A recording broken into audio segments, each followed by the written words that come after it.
1장 1절입니다. 파울로스 아포스톨로스 크리스투 예수 디아 테레마토스 테우 토이스 하기오이스 토이스 우신 엔 에페소 카이 피스토이스 엔 크리스토 예수. 하나님의 뜻으로 말미암아 그리스도 예수의 사도된 바울은 에베소에 있는 성도들과 그리스도 예수 안에 있는 신실한 자들에게 편지하노니. 바울은 그 지역에 사는 교인들에게 편지를 썼는데 1절에 보면 에베소라는 지역에 대해서 편지를 썼음을 알 수 있습니다. 우리가 보는 성경책은 대한성서공회에서 발행합니다. 대한성서공회에서는 개역개정, 공동번역, 개정판, 그리고 새번역 성경, 이렇게 3개의 공인된 성경을 번역하였습니다. 그 성경들을 나란히 놓고 에베소서 1장 1절을 보면 다음과 같습니다.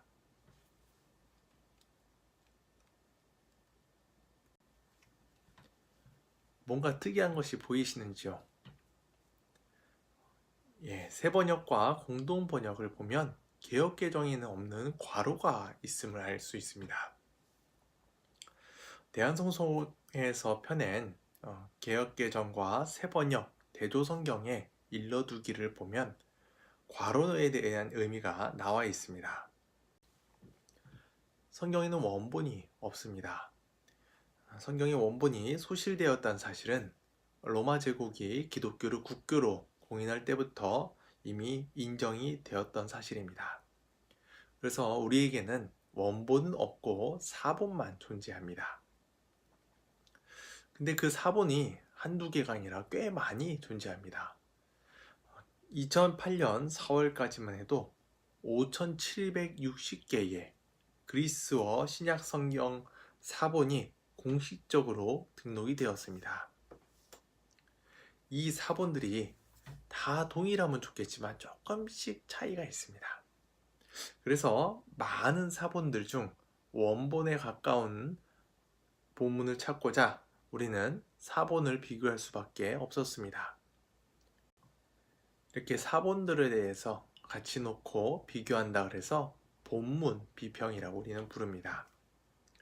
사본에 대한 많은 연구 끝에 나온 책이 바로 네슬레 알란트의 그리스어 신약 성서입니다. 신대원 때 공부하면서 교수님들이 꼭 사라고 하셨기에 아마 책장에 한 권씩 다 있으리라고 생각이 듭니다. 이 그리스어 신약 성서가 최근에 28판이 나왔습니다. 우리는 5,000개나 되는 사본을 다 비교할 수가 없기 때문에 이 그리스어 신약 성서 28판을 통해서 에베소서 말씀을 살펴보겠습니다. 28판의 아래를 보면 비평장치가 있습니다. 비평장치는 여러 사본들 중 다른 사본들은 어떤 구조들이 쓰여 있는지, 그리고 이 28판은 또 어떤 사본들의 구조를 채택했는지에 대해서 알려주는 우리가 약속된 기호입니다. 기호 중에서는 한글로 표현하기 조금 어려운 것들이 있어서 에베소서 1장 1절의 본문과 비평장치를 사진으로 보여드리겠습니다. 에베소서 안에라는 뜻을 가진 엔 에페소에는 이렇게 대괄호가 있습니다. 이 의미는 어구와 문장의 일부분 또는 문장들이 비평장치에 제시된 사본들에서는 탈락되었음을 뜻합니다. 그리고 이 사진은 아래에 있는 비평장치 사진입니다. 우리가 이 사진을 이해하려면 몇 가지 기호에 대한 이해가 필요합니다. 기호에 대해서 알아보기 전에 먼저 사본에 대해서 알아보겠습니다. 사본은 파피루스와 양피지, 이렇게 두 가지가 있습니다.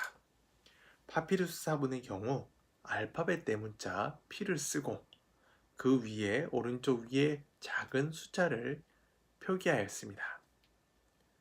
양피지 사본은 대문자 사본과 소문자 사본 두 가지로 또 나뉩니다.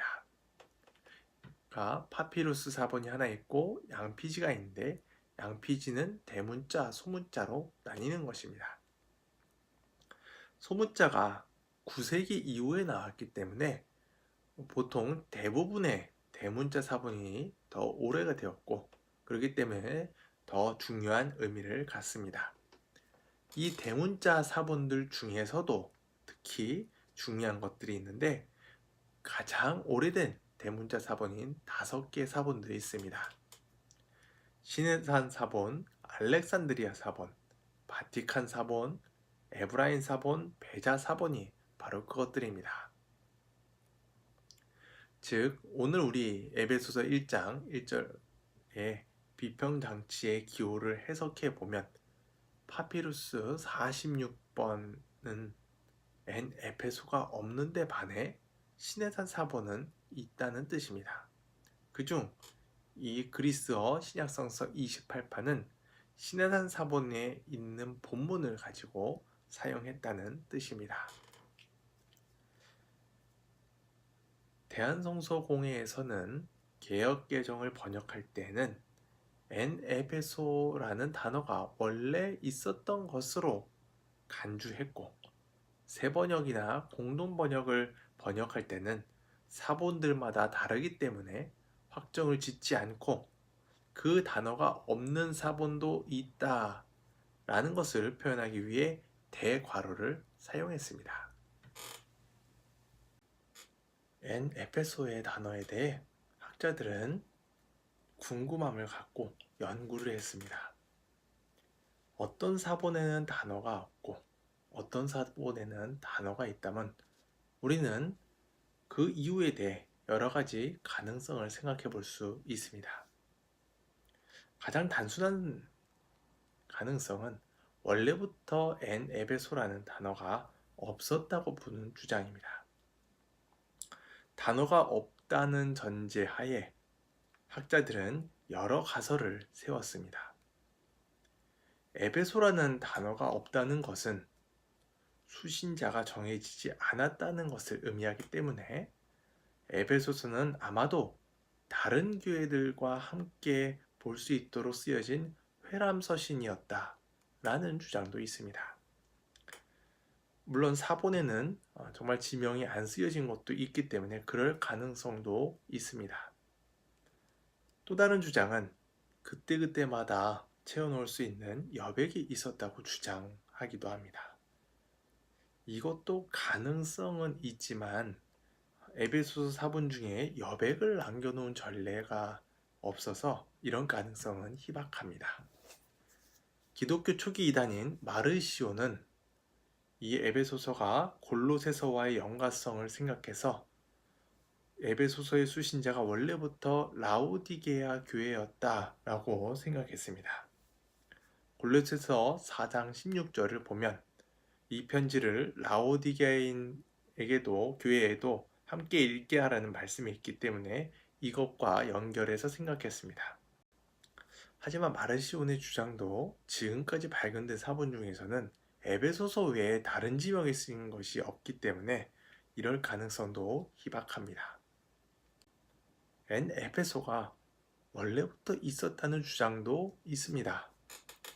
어떤 학자는 에베소 교회가 이 에베소서의 서신을 독차지해 가지고 거기에 오로지 에베소라는 이름만을 삽입했다고 주장하기도 합니다. 물론 이에 대해 그닐카라는 학자는 그런 가설은 배척돼야 한다고 주장하기도 합니다. 상식적으로 이럴 가능성은 적기 때문에 이 주장도 가능성이 낮아 보입니다. 앞에서 우리는 사본끼리 차이가 있는 것에 대한 학자들의 견해를 보았습니다. 여러 주장이 있지만 전통적으로 교회에 알려져 있듯이 에베소서는 에베소에 있는 교인들에게 쓰여졌고 그 편지는 에베소뿐만 아니라 근처에 있는 교회들도 함께 읽도록 한 회람서신으로 보여집니다. 지금까지 우리는 한 구절이지만 성경의 사본부터 학자들의 주장까지 폭넓게 살펴보았습니다. 성경에 대한 폭이 넓어진다는 것은 그만큼 말씀이 우리 눈에 잘 들어온다는 뜻입니다. 앞으로 에베소서 강의가 계속될 텐데 기대감을 가지며 말씀의 폭이 더 넓어지기를 소망합니다.